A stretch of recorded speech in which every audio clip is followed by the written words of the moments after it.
برسات کے یہی دن تھے۔ کھڑکی کے باہر پیپل کے پتے اسی طرح نہا رہے تھے۔ ساگون کے اسپرنگ دار پلنگ پر، جو اب کھڑکی کے پاس سے تھوڑا ادھر سرکا دیا گیا تھا، ایک گھاٹن لونڈیا رندھیر کے ساتھ چمٹی ہوئی تھی۔ کھڑکی کے پاس باہر پیپل کے نہاتے ہوئے پتے رات کے دھندلے اندھیرے میں جھمکوں کی طرح تھر تھرا رہے تھے، اور شام کے وقت جب دن بھر ایک انگریزی اخبار کی ساری خبریں اور اشتہار پڑھنے کے بعد جب وہ بالکنی میں ذرا تفریح کی خاطر آ کھڑا ہوا تھا، تو اس نے اس گھاٹن لڑکی کو، جو ساتھ والے رسیوں کے کارخانے میں کام کرتی تھی اور بارش سے بچنے کے لیے املی کے پیڑ کے نیچے کھڑی تھی، کھانس کھانس کر اپنی طرف متوجہ کر لیا تھا، اور اس کے بعد ہاتھ کے اشارے سے اوپر بلا لیا تھا۔ وہ کئی دن سے شدید قسم کی تنہائی محسوس کر رہا تھا۔ جنگ کے باعث بمبئی کی تقریباً تمام کرسچن چھوکریاں جو سستے داموں میں مل جایا کرتی تھیں، عورتوں کی ایگزیلری فورس میں بھرتی ہو گئی تھیں۔ ان میں سے کئی ایک نے فورٹ کے علاقے میں ڈانس اسکول کھول لیے تھے، جہاں سے فوجی گوروں کو جانے کی اجازت تھی۔ رندھیر بہت اداس ہو گیا تھا۔ اس کی اداسی کی ایک وجہ تو یہ تھی کہ کرسچن چھوکریاں نایاب ہو گئی تھیں۔ دوسری وجہ یہ بھی تھی کہ فوجی گوروں کے مقابلے میں کہیں زیادہ مہذب، تعلیم یافتہ، صحت مند اور خوبصورت تھا، صرف اس لیے اس پر قہوہ خانوں کے دروازے بند کر دیے گئے تھے کہ اس کی چمڑی سفید نہیں تھی۔ جنگ سے پہلے رندھیر ناگا پاڑا اور تاج محل کی کئی مشہور و معروف کرسچن لڑکیوں سے جسمانی تعلقات قائم کر چکا تھا۔ اسے بخوبی علم تھا کہ اس قسم کے تعلقات کی کرسچن لڑکوں کے مقابلے میں کہیں زیادہ معلومات رکھتا تھا، جن سے لڑکیاں فیشن کے طور پر رومانس لڑاتی تھیں اور بعد میں کسی چود سے شادی کر لیتی ہیں۔ رندھیر نے محض دل ہی دل میں ہیزل سے بدلہ لینے کی خاطر اس گھاٹن لڑکی کو اشارے سے اوپر بلایا تھا۔ ہیزل اس کے فلیٹ کے نیچے رہتی تھی اور ہر روز صبح وردی پہن کر کٹے ہوئے بالوں پر خاکی رنگ کی ٹوپی ترچھے زاویے سے جما کر باہر نکلتی تھی اور اس کے انداز سے چلتی تھی گویا فٹ پاتھ پر تمام جاننے والے اس کے قدم کے آگے ٹاٹ کی طرح بچھتے چلے جائیں گے۔ رندھیر نے سوچا تھا کہ آخر کیوں وہ ان کرسچن چھوکریوں کی طرف اتنا زیادہ راغب ہے۔ اس میں کوئی شک نہیں کہ وہ اپنے جسم کے تمام قابل نمائش چیزوں کی اچھی طرح نمائش کرتی ہیں، کسی قسم کی جھجک محسوس کیے بغیر اپنے ایام کی بے ترتیبی کا ذکر کر دیتی ہیں، اپنے پرانے معشوقوں کا حال سناتی ہیں، جب ڈانس کی دھن سنتی ہیں تو اپنی ٹانگیں تھرکانا شروع کر دیتی ہیں۔ یہ سب ٹھیک ہے، لیکن کوئی بھی عورت ان تمام خوبیوں کی حامل ہو سکتی ہے۔ رندھیر نے جب گھاٹن لڑکی کو اشارے سے اوپر بلایا تو اسے کسی بھی طرح کا اس بات کا یقین نہ تھا کہ اسے اپنے ساتھ سلائے گا، لیکن تھوڑی ہی دیر کے بعد اس نے اس کے بھیگے ہوئے کپڑے دیکھ کر یہ خیال کیا تھا کہیں ایسا نہ ہو کہ بیچاری کو نمونیا ہو جائے، تو رندھیر نے اسے کہا تھا، یہ کپڑے اتار دو، سردی لگ جائے گی۔ وہ رندھیر کی اس بات کا مطلب سمجھ گئی تھی، کیونکہ اس کی آنکھوں میں شرم کے لال ڈورے تیر گئے تھے، لیکن بعد میں جب رندھیر نے اسے اپنی دھوتی نکال کر دی تو اس نے کچھ دیر سوچ کر اپنا کاشتہ کھولا، جس پر میل بھیگنے کی وجہ سے اور بھی نمایاں ہو گیا تھا۔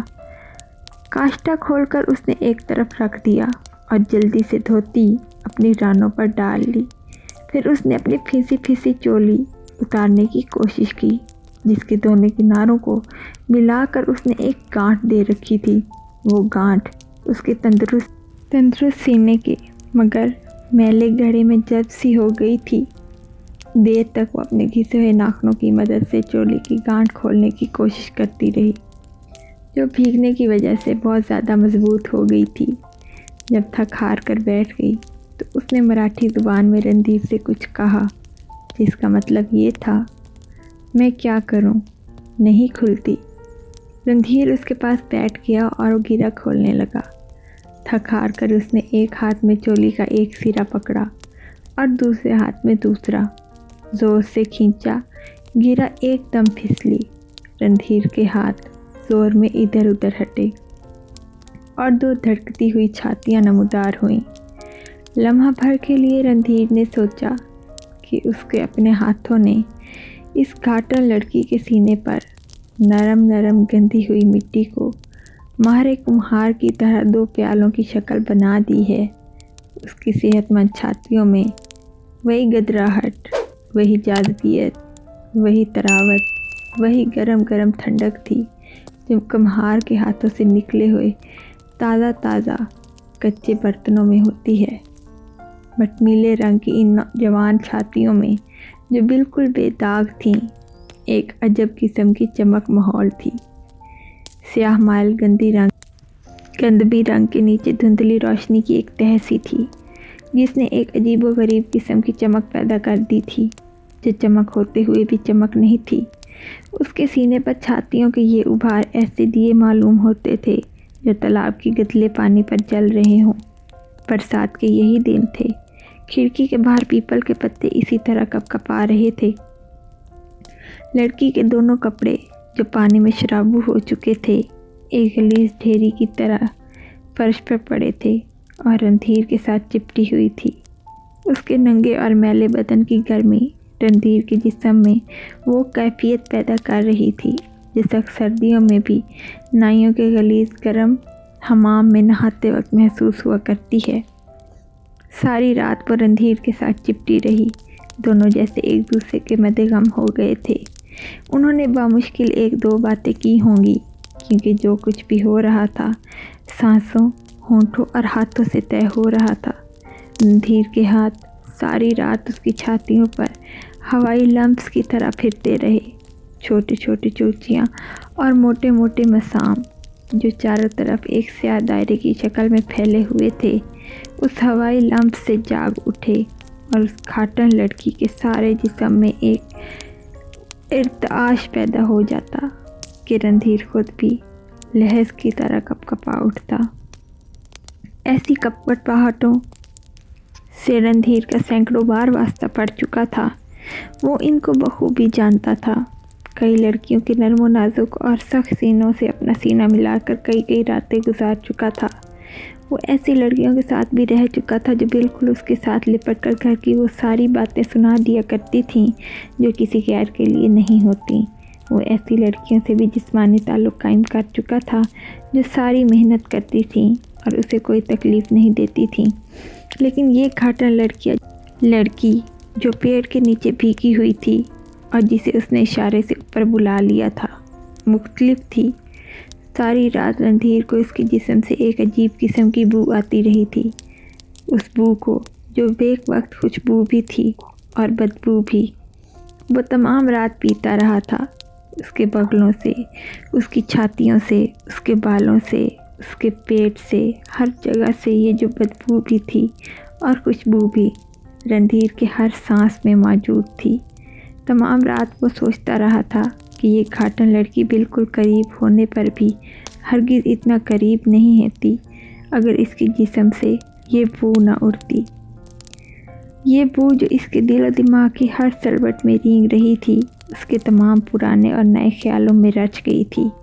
اس بو نے اس لڑکی کو اور رندھیر کو ایک رات کے لیے آپس میں حل کر دیا تھا۔ دونوں ایک دوسرے کے اندر داخل ہو گئے تھے، عمیق ترین گہرائیوں میں اتر گئے تھے جہاں پہنچ کر وہ ایک خالص انسانی لذت میں تبدیل ہو گئے تھے۔ ایک لذت جو لمحاتی ہونے کے باوجود بھی دائمی تھی، جو مائل پرواز ہونے کے باوجود ساکن اور جامد تھی۔ وہ دونوں ایک ایسا پنچھی بن گئے تھے جو آسمان کے نیلاہٹوں اور اڑتا اڑتا غیر متحرک دکھائی دیتا ہے۔ اس بو کو جو اس گھاٹن لڑکی کے ہر مسام سے باہر نکلتی تھی رندھیر اچھی طرح سمجھتا تھا، حالانکہ وہ اس کا تجزیہ نہیں کر سکتا تھا۔ جس طرح بعض اوقات مٹی پر پانی چھڑکنے سے سوندھی سوندھی باس پیدا ہوتی ہے، لیکن نہیں، وہ بو کچھ اور ہی قسم کی تھی۔ اس میں لونڈر اور عطر کے مصنوعی پن نہیں تھا، وہ بالکل اصلی تھی، عورت اور مرد کے باہمی تعلقات کی طرح اصلی اور ازلی۔ رندھیر کو پسینے کی بو سے سخت نفرت تھی۔ وہ نہانے کے بعد عام طور پر اپنے بغلوں وغیرہ میں خوشبودار پاؤڈر لگاتا تھا یا کسی ایسی دوائی کا استعمال کرتا تھا جس سے پسینے کی بو دب جائے، لیکن حیرت ہے کہ اس نے کئی بار اس گھاٹن لڑکی کے بالوں والی پگلوں کو چوما اور اس سے بالکل بھی گھن نہیں آئی، بلکہ عجیب طرح کی لذت محسوس ہوئی۔ اس کے بغلوں کے نرم بال پسینے کے باعث گیلے ہو رہے تھے، ان سے وہی بو نکلتی تھی جو غایت درجہ قابل فہم ہونے کے باوجود ناقابل فہم تھی۔ رندھیر کو ایسا لگتا تھا کہ وہ اس بو کو جانتا ہے، پہچانتا ہے، اس کا مطلب بھی سمجھتا ہے، لیکن کسی اور کو سمجھا نہیں سکتا۔ برسات کے یہی دن تھے، یہی کھڑکی کے باہر جب اس نے دیکھا تو پیپل کے پتے لرز لرز کر نہا رہے تھے۔ ہوا میں سرسراہٹیں اور پھڑپڑاہٹیں گھلی ہوئی تھیں۔ اندھیرا تھا، مگر اس میں دبی دبی دھندلی سی روشنی بھی سموئی ہوئی تھی، جیسے بارش کے قطروں کے ساتھ لگ کر تاروں کی تھوڑی تھوڑی روشنی اتر آئی ہو۔ برسات کے یہی دن تھے جب رندھیر کے اس کمرے میں ساگون کا صرف ایک پلنگ ہوتا تھا، مگر اب اس کے ساتھ ہی ایک دوسرا بھی پڑا تھا، اور کونے میں ایک نئی ڈریسنگ ٹیبل بھی موجود تھی۔ دن یہی برسات کے تھے، موسم بھی بالکل ایسا ہی تھا، مگر فضا میں عطر کی تیز خوشبو بسی ہوئی تھی۔ دوسرا پلنگ خالی تھا۔ اس پلنگ پر جب رندھیر اوندھے منہ لیٹا کھڑکی کے باہر پیپل کے لرزتے ہوئے پتوں پر بارش کے قطروں کا رقص دیکھ رہا تھا، ایک گوری چٹی لڑکی اپنے ستر کو ننگے جسم چھپانے کی ناکام کوشش کرتے کرتے غالباً سو گئی تھی۔ اس کی لال ریشمی شلوار دوسرے پلنگ پر پڑی تھی، اس کی گہرے سرخ ازبند کا ایک پھندا نیچے لٹک رہا تھا۔ پلنگ پر اس کے دوسرے اترے ہوئے کپڑے بھی پڑے تھے، اس کی سنہری پھولوں والی قمیض، انگیا، جانگھیا اور دوپٹہ سب کا رنگ سرخ تھا، بے حد سرخ۔ یہ سب کپڑے حنا کے عطر کی تیز خوشبو میں بسے ہوئے تھے۔ لڑکی کے سیاہ بالوں میں میش کے ذرے گرد کی طرح جمے ہوئے تھے۔ چہرے پر غازِ سرخی اور میشت کے ان ذرات نے مل جل کر ایک عجیب و غریب سا رنگ پیدا کر دیا تھا، بے جان سا اڑا اڑا رنگ، اور اس کے گوئے سینے پر انگیا کے کچے رنگ نے جا بجا لال لال دھبے ڈال دیے تھے۔ چھاتیاں دودھ کی طرح سفید تھیں، جس میں تھوڑی تھوڑی نیلاہٹ بھی تھی۔ بغلوں کے بال منڈلے ہوئے تھے، جس کے باعث وہاں سرمئی غبار سا پیدا ہو گیا تھا۔ رندھیر کئی بار اس لڑکی کی طرف دیکھ کر سوچ چکا تھا، کیا ایسا نہیں لگتا جیسے میں نے ابھی ابھی کیلیں اکھیڑ کر اس کو لکڑی کے بند باکس میں سے نکالا ہے، کتابوں اور چینی کے برتنوں کی طرح، کیونکہ جس طرح کتابوں پر داب کے نشان ہوتے ہیں، چینی کے برتنوں ہلنے جلنے سے خراشیں آ جاتی ہیں، ٹھیک اسی طرح اس لڑکی کے بدن پر بھی کئی نشان تھے۔ جب رندھیر نے اس کے سینے پر چست انگیا کی ڈوریاں کھولی تھیں تو اس کے پیٹھ پر اور سامنے سینے کے نرم نرم گوشت پر جھریاں سی بنی ہوئی تھیں، اور کمر کے ارد گرد کس کر باندھے ہوئے ہزار بند کے نشان۔ وزنی اور نوکیلے جڑاؤ نیکلس سے اس کے سینے پر کئی جگہ خراشیں پڑ گئی تھیں، جیسے ناخنوں سے بڑے زور سے کھجایا گیا ہو۔ برسات کے وہی دن تھے، پیپل کے نرم کومل پتوں پر بارش کے قطرے گرنے سے وہی آواز پیدا ہو رہی تھی جیسے رندھیر اس دن ساری رات سنتا رہا تھا۔ موسم بہت خوشگوار تھا، ٹھنڈی ٹھنڈی ہوا چل رہی تھی، لیکن اس میں حنا کے عطر کی خوشبو گھلی ہوئی تھی۔ رندھیر کے ہاتھ بہت دیر تک اس گوری چٹی لڑکی کے کچے دودھ ایسے سفید سینے پر ہوائی لمس کی طرح پھرتے رہے۔ اس کی انگلی نے اس گورے گورے جسم میں کئی ارتعاش ڈورتے ہوئے محسوس کیے تھے۔ اس کے نرم نرم جسم کے کئی گوشوں میں سمٹی ہوئی کپ کپاہٹوں کا بھی پتہ چلا تھا۔ جب اس نے اپنا سینہ اس کے سینے کے ساتھ ملایا تو رندھیر کے جسم کے ہر مسام نے اس لڑکی کے بدن کے چھڑتے ہوئے تاروں کی آواز سنی، لیکن وہ پکار کہاں تھی؟ وہ پکار جو اس نے گھاٹن لڑکی کے جسم کے بو میں سونگھی تھی، وہ پکار جو دودھ کے پیاسے بچے کے رونے سے کہیں زیادہ حقابل فہم تھی، جو پکار جو صوتی حدود سے نکل کر بے آواز ہو گئی تھی۔ رندھیر سلاخوں والی کھڑکی کے باہر دیکھ رہا تھا۔ اس کے بہت قریب پیپل کے پتے لرز رہے تھے، مگر وہ ان کی لرزشوں کے اس پار کہیں بہت دور دیکھنے کی کوشش کر رہا تھا، جہاں اس مٹ میلے بادلوں میں عجیب قسم کی دھندلی روشنی دکھائی دیتی تھی، ٹھیک ویسے ہی جیسے اس گھاٹن لڑکی کے سینے میں اسے نظر آئی تھی۔ ایسی روشنی جو راز کی بات کی طرح چھپی ہوئی مگر ظاہر تھی۔ رندھیر کے پہلو میں ایک گوری چٹی لڑکی، جس کا جسم دودھ اور گھی ملے آٹے کی طرح ملائم تھا، لیٹی تھی۔ اس کے سوئے ہوئے جسم سے حنا کی عطر کی خوشبو آ رہی تھی، جو اب تھکی تھکی معلوم۔ رندھیر نے آخری کوشش کرتے ہوئے اس لڑکی کے دودھیالے جسم پر ہاتھ پھیرا، مگر اسے کوئی کپکپاہٹ محسوس نہ ہوئی۔ اس کی نئی نویلی بیوی، جو فرسٹ کلاس مجسٹریٹ کی لڑکی تھی، جس نے BA تک تعلیم پائی تھی اور جو اپنے کالج میں سینکڑوں لڑکوں کے دل کی دھڑکن تھی، رندھیر کے نبض تیز نہ کر سکی۔ وہ حنا کی مرتی ہوئی خوشبو میں اس بو کی جستجو کرتا رہا، جو برسات کے انہی دنوں میں جب کھڑکی کے باہر پیپل کے پتے بارش میں نہا رہے تھے، اسے گھاٹن لڑکی کے میلے جسم سے آئی تھی، معلوم ہوتی تھی۔ رندھیر کو یہ دم توڑتی اور حالت نزاع کو پہنچی ہوئی خوشبو بہت ناگوار معلوم ہوئی۔ اس میں کچھ کھٹاس تھی، ایک عجیب قسم کی کھٹاس، جس طرح بدہضمی کے ڈکاروں میں ہوتی ہے، اداس، بے رنگ، بے کیف۔ رندھیر نے اپنے پہلو میں لیٹی ہوئی لڑکی کی طرف دیکھا، جس طرح پھٹے ہوئے دودھ میں سفید بے جان پھٹکڑیاں بے رنگ پانی میں ساکن ہوتی ہیں، اسی طرح اس لڑکی کی نواسنیت اس کے وجود میں ٹھہری ہوئی تھی، سفید سفید دھبوں کی صورت میں۔